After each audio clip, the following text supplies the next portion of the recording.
मैं doctor Jagdish Prasad Meena, assistant professor EFM आर्थिक प्रशासन एवं वित्तीय प्रबंधन, गवर्नमेंट कॉलेज बांदीकुई।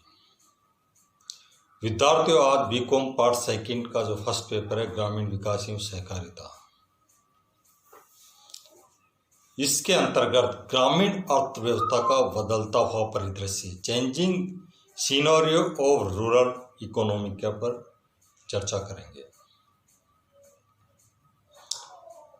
विद्यार्थियों, गांव का अर्थ है परिवारों का ऐसा जुड़ाव जहां सबकी भूमिका एक दूसरे की प्रतिस्पर्धी न होकर एक दूसरे की पूरक होती है।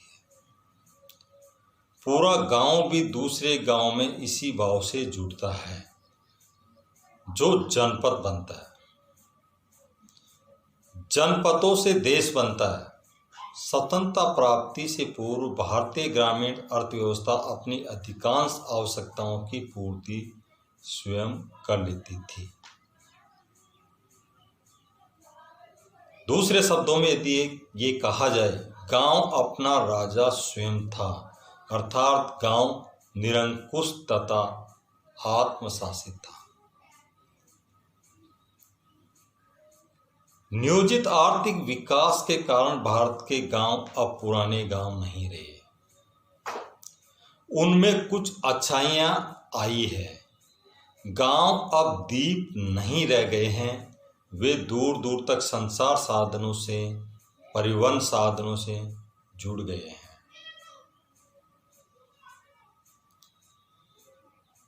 बीज, सिंचाई का पानी, उर्वरक और कीटनाशक स्वतंत्रता के बाद गांव में एक नई शक्ति पैदा हो गई।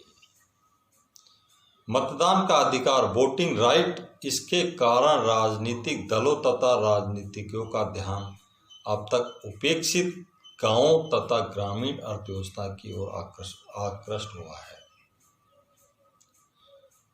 अब ग्रामीण विकास को उच्च प्राथमिकता दी जाने लगी है जो पहले नहीं दिया करते थे। 2 दशकों में ग्रामीण अर्थव्यवस्था में व्यापक बदलाव आया है। ग्रामीण अर्थव्यवस्था के बदलते हुए परिदृश्य को हम 2 बिंदुओं के आधार बनाकर कर सकते हैं। पहला पॉइंट, सकारात्मक परिवर्तन, पॉजिटिव चेंज। गांवों में सकारात्मक परिवर्तन किस प्रकार हुआ है?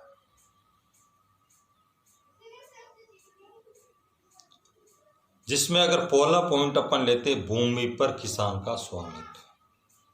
स्वतंत्रता के बाद जमींदारी प्रथा के उन्मूलन के परिणाम स्वरूप भूमि पर अब किसान का स्वामित्व हो गया है।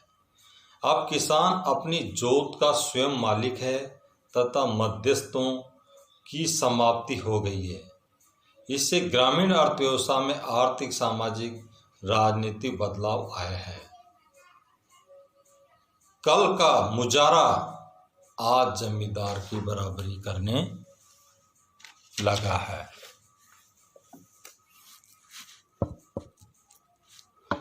ग्रामीण विकास को उच्च प्राथमिकता, high priority to rural development. स्वतंत्रता से पूर्व गांव तथा ग्रामीण अर्थव्यवस्था एक उपेक्षित क्षेत्र था। ब्रिटिश सरकार ने ग्रामीण अर्थव्यवस्था का जमकर शोषण किया, इससे गांव अत्यधिक पिछड़ गए। लेकिन गांवों में उदित राजनीतिक जागृति के कारण गांव अधिक समय तक पिछड़े हुए नहीं रह सकते थे। गत 3 दशकों में सरकार तथा राजनीतिक दलों ने ग्रामीण अर्थव्यवस्था के महत्व को स्वीकार किया है। अतः अब हमारी योजनाओं में ग्रामीण विकास को उच्च प्राथमिकता दी जाने लगी है। नेक्स्ट पॉइंट, कृषि का व्यावसायीकरण। ग्रामीण अर्थव्यवस्था के बदलते हुए परिदृश्य के कारण कृषि अब मात्र आजीविका का साधन नहीं रह गई है। अब कृषि को एक व्यापक व्यवसाय माना जाने लगा है। कृषकों का एक वर्ग कृषि के व्यावसायीकरण के कारण कृषि को उद्योग का दर्जा देने की मांग भी करने लगा है। नेक्स्ट बिंदु है तकनीकी परिवर्तन। ग्रामीण अर्थव्यवस्था में व्यापक पैमाने पर तकनीकी परिवर्तन हुए हैं। अब किसान उन्नत किस्म के बीजों, उर्वरकों, कीटनाशकों, सिंचाई के साधनों तथा आधुनिक तकनीकी का प्रयोग करने लगा है। ग्रामीण क्षेत्र में तकनीकी परिवर्तनों ने हरित क्रांति को सफल बनाया है। नेक्स्ट बिंदु है खाद्यान्नों में आत्मनिर्भरता। देश अब खाद्यान्नों के उत्पादन में आत्मनिर्भर हो गया है। स्वतंत्रता के समय जहां हमें खाद्य पदार्थों का आयात करना पड़ता था, वहां अब हम अनेक प्रकार के खाद्य पदार्थों का निर्यात करने लगे हैं। नेक्स्ट पॉइंट है संचार क्रांति, कम्युनिकेशन रिवॉल्यूशन। पिछले कुछ वर्षों में ग्रामीण भारत में आधुनिक संचार साधनों का तीव्र गति से विकास हुआ है। प्रत्येक ग्राम पंचायत को टेलीफोन से जोड़ा जा रहा है तथा गांवों में डाकघरों की संख्या में भी बहुत वृद्धि की गई है। आज के समय में दूर संचार में ग्रामीण क्षेत्र में क्रांतिकारी परिवर्तन की ओर अग्रसर है।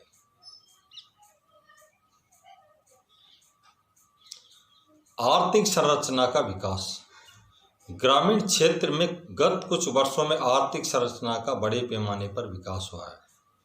विद्युत, परिवहन, सिंचाई आदि का तीव्र विकास हुआ है, जिससे ग्रामीण अर्थव्यवस्था में व्यापक बदलाव आया है।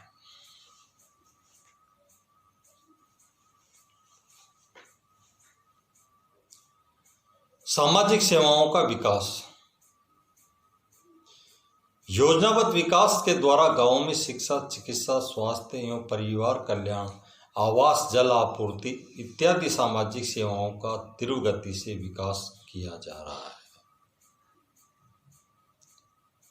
नेक्स्ट बिंदु है उपभोक्ता संस्कृति का विकास। ग्रामीण क्षेत्र में एक ऐसे वर्ग का उदय हुआ है जिसकी आय व उपभोग का स्तर शहरी माध्यम व उच्च माध्यम आय वर्ग के लोगों से कम नहीं है। इससे शहरों के समीप स्थित गांवों में भी उपभोक्ता संस्कृति का विकास हुआ है। यही नहीं, वे गांव जो परिवहन, संचार तथा प्रसार माध्यमों के द्वारा शहरों से जुड़ गए हैं, आधुनिक उपभोक्ता वस्तुओं व टिकाऊ सामान की मांग के बड़े केंद्र बनते जा रहे हैं। अतः उपभोक्ता व टिकाऊ वस्तुओं के निर्माताओं में इस ग्रामीण बाजार को अपने कब्जे में करने की एक होड़ सी लग गई है। नेक्स्ट बिंदु है जाति प्रथा की समाप्ति। ग्रामीण अर्थव्यवस्था के विकास के कारण गांवों में यद्यपि जाति प्रथा पूर्णतः समाप्त तो नहीं हुई है, लेकिन शहरीवाद के प्रभाव के कारण गांवों में जाति प्रथा धीरे धीरे समाप्त हो रही है। छुआछूत का बोलबाला अब पहले जैसा नहीं रहा है। कुछ वर्षों तक अस्पृश्य समझे जाने वाले लोग भी अब गांवों में मंदिरों व पूजा स्थलों में प्रवेश करने लगे। ये तो विद्यार्थियों इसके सकारात्मक परिवर्तन थे। अब बात करेंगे ऋणात्मक परिवर्तन, नेगेटिव चेंजेस। यद्यपि ग्रामीण अर्थव्यवस्था में अनेक गुणात्मक परिवर्तन हुए हैं, लेकिन गत कुछ वर्षों में गांवों में अनेक ऋणात्मक परिवर्तन भी आए हैं। गांवों में विकास के साथ साथ अनेक बुराइयों का उदय हुआ है। ग्रामीण अर्थव्यवस्था में निम्नलिखित ऋणात्मक परिवर्तन आए हैं। पहला बिंदु है वृक्षों की कटाई। जमींदारी प्रथा के उन्मूलन, हदबंदी तथा चकबंदी के कारण गांवों में वृक्षों को बड़े पैमाने पर कटाई की गई है।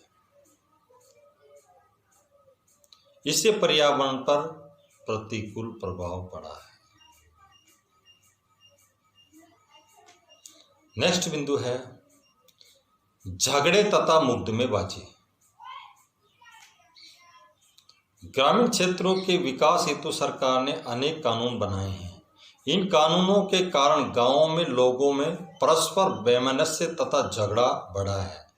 अतः दीवानी व फौजदारी मुकदमों की संख्या बहुत ज्यादा तादाद में बढ़ गई है। नेक्स्ट बिंदु है करप्शन, भ्रष्टाचार। सरकार ने ग्रामीण अर्थव्यवस्था के विकास हेतु अनेक संस्थाओं व एजेंसियों की स्थापना की है। इन संस्थाओं में कार्यरत व्यक्तियों जैसे ग्राम सेवक है, पंचायत अधिकारी है, कुटीर उद्योग अधिकारी है, खंड विकास अधिकारी है आदि ने ग्राम वासियों में भ्रष्टाचार को बढ़ाया है।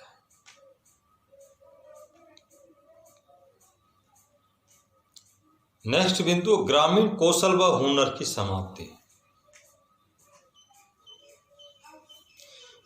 ग्रामीण क्षेत्रों के कारोबार तथा विशिष्ट कौशल के हुनर जानने वाले लोग धीरे धीरे समाप्त होते जा रहे हैं।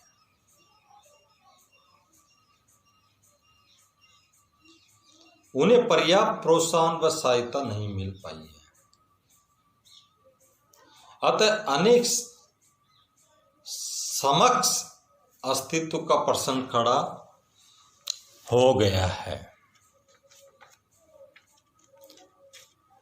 विद्यार्थियों, आज ग्रामीण आस्पेक्ट पर अगर अध्ययन करते हैं तो ऋणात्मक प्रभाव ज़्यादा हुए हैं।